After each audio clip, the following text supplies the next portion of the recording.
Assalamualaikum warahmatullahi wabarakatuh, Sobat Misteri Sunyi Mencekam. Semoga saja hari ini adalah hari yang menyenangkan buat Anda.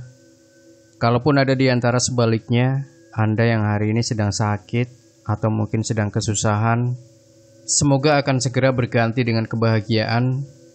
Dan untuk kesempatan kali ini, kami akan berbagi sebuah kisah misteri yang dialami oleh seorang TKI Indonesia, seorang ibu yang bekerja di Hong Kong, dan seorang ibu ini merasakan keajaiban ketika minum air persembahan dari Dewi Kuan Im. Nah, keajaiban apa yang dirasakan oleh ibu TKI ini? Mari kita simak cerita selengkapnya, sebuah kisah nyata misteri yang berjudul Air Persembahan Dewi Kuan Im. Cerita ini kami dapatkan secara langsung dari Yuni, 39 tahun, salah seorang ibu yang mengadu nasib di luar negeri. Ketika sedang libur mingguan di Victoria Park, Hong Kong, sejujurnya aku merasa menjadi orang yang paling menderita di dunia. Betapa tidak, walau telah 3 tahun bekerja di Hong Kong, alih-alih tabungan, tiap bulan hampir seluruh gajiku terpakai untuk membayar utang di bank. Maklum, 6 bulan pertama bekerja, Kang Jana, suami di kampung, ingin membuka bengkel kecil-kecilan dengan tujuan untuk membiayai hidup keluarga, agar penghasilan yang kudapat di Hong Kong bisa ditabung untuk masa depan anak sematawayang kami, Arya. Seiring dengan perjalanan sang waktu, usaha yang dirintis Kang Jana pun berkembang dengan pesat. Namun, kenyataan itu tidak berjalan lama. Kang Jana terjerat cinta terlarang dengan salah seorang penyanyi berdangdut. Alhasil usahanya pun jadi berantakan, bahkan bangkrut. Sejak itu segala utang Kang Jana menjadi tanggunganku. Jika tidak, maka rumah warisan yang merupakan harta berharga satu-satunya milikku bakal disita oleh bank. Aku bak sudah jatuh tertimpa tangga. Jangankan meminta maaf atau menyadari segala kesalahannya, Kang Jana bahkan memintaku untuk menceraikannya. Aku yang tak mau bertambah pening, langsung saja meluluskan segala permintaannya dan meminta ibu untuk sementara menjaga dan mendidik Arya dengan baik. Sejak itu boleh dikata, aku mati-matian membanting tulang agar emak dan Arya di kampung tidak kelaparan, sekaligus membayar utang di bank. Karena pekerjaanku hanya menjaga seorang nenek renta yang hanya terbaring lesu di tempat tidur dan sesekali mendorong kursi roda untuk mencari udara segar di taman. Kesempatan itu aku gunakan sebaik-baiknya untuk berkumpul dan bercanda dengan teman-teman sekampung yang juga tengah mengadu nasib di Hong Kong. Tiap bertemu ada saja yang kami bicarakan, mulai gosip tentang majikan iseng yang acap menggoda, bahkan ada juga yang bersedia menjadi istri gelap majikan. Sampai upaya yang digunakan untuk meluluhkan hati majikan agar mereka bersedia memberikan uang jasa yang berlebih. Kebanyakan sebelum berangkat mereka sudah mempersiapkan piranti magis untuk penunduk atau membuat orang yang melihat atau di dekatnya welas asih. Oleh sebab itu, kebanyakan mereka tidak mengalami kesulitan yang berarti ketika berhadapan dengan majikannya. Ketika mendengar celoteh mereka tentang berbagai piranti magis, biasanya rasa penyesalan pun sontak membuncah di dada. Kenapa aku tidak melakukan sebagaimana mereka? Malamnya aku berhayal, alangkah bahagianya jika aku memiliki piranti magis, sebagaimana yang diceritakan oleh mereka tadi siang di taman. Maklum, majikanku walau kaya raya, namun keduanya benar-benar patuh kepada aturan.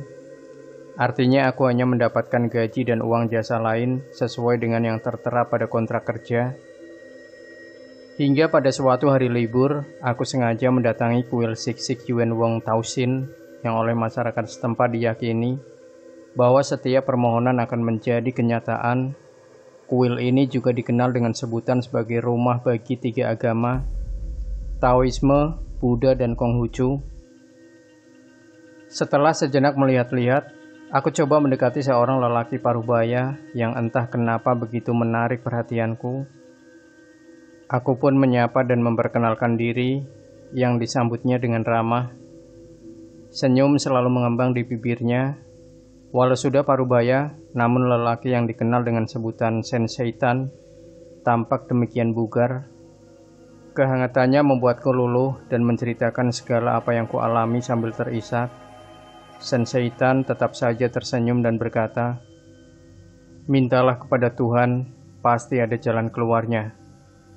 Aku semakin terisak. Sementara Senseitan berjalan masuk ke dalam ruangan, dan beberapa waktu kemudian ia keluar dengan membawa cangkir kecil yang berisi air. "Silakan berdoa kepada Tuhan apa yang menjadi keinginanmu, semoga Tuhan mengabulkannya," katanya sambil mengangsurkan cangkir yang dibawanya. Aku mengambil cangkir kecil itu dengan pandangan penuh tanya. Itu hanya sarana, dan Tuhan yang menentukan keberhasilannya. Senseitan menceritakan, tadi ia sengaja berdoa di depan Dewi Kuan Im dan mempersembahkan air yang sebagian diberikan kepadaku. Mendengar penuturannya, aku pun mantap dan langsung meminumnya. Beberapa saat kemudian, aku pun minta diri untuk kembali ke rumah majikanku. Hari terus berganti, menginjak minggu ketiga perubahan pun terjadi. Kedua majikanku kini mulai ramah dan mau bersenda gurau. Bahkan selalu memberikan uang yang cukup lumayan pada saat libur mingguan tiba. Tidak cukup sampai di situ, majikanku juga mendukung ketika tahu kue-kue kecil buatanku banyak disukai orang. "Kalau Oma tidur, gunakan kesempatan itu untuk membuat kue dan jual. Hasilnya tabung untuk keluargamu di Indonesia."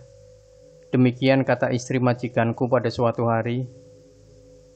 "Pergunakanlah alat-alat yang ada, tapi ingat, jaga Oma dan jaga kebersihannya," lanjutnya lagi.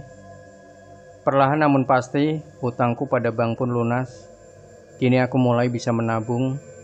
Ketika aku kembali ke kuil Siksik Yuan Wong Taushin untuk menemui Senseitan dan mengucapkan terima kasih, lelaki paruh baya itu hanya tersenyum. "Berterima kasih kepada Tuhan," katanya lembut sambil menunjuk ke atas, "karena Ia penentu segalanya. Selain itu, setiap saat berbuat baiklah kepada sesama ciptaannya. Itu tanda bahwa kita adalah manusia yang tahu budi," pungkasnya. Kini Arya sudah mulai duduk di bangku SMA, sedang emak kadang-kadang ke ladang hanya sekedar mencari keringat agar tetap sehat. Sementara rumah, motor, serta tabungan untuk masa depannya pun dapat dikatakan sudah lebih dari cukup. Oleh majikanku di Hong Kong, walau Oma sudah meninggal beberapa bulan yang lalu, namun aku tetap diminta untuk tetap di sana. Kini tugasku hanya memasak dan membuat kue-kue kecil dan hasilnya dibagi dua. Ketika kami bertanya, apakah ini berkat keampuhan air persembahan Dewi Kuan Im, Yuni pun menjawab dengan tegas, semuanya karena Allah semata, sedang air itu hanya merupakan sarana belaka. Demikian Sobat Misteri Sunyi Mencekam, jangan lupa berikan komentar Anda, like, share video ini, subscribe channel Sunyi Mencekam, dan kembali nantikan cerita-cerita misteri terbaru dari kami. Wassalamualaikum warahmatullahi wabarakatuh.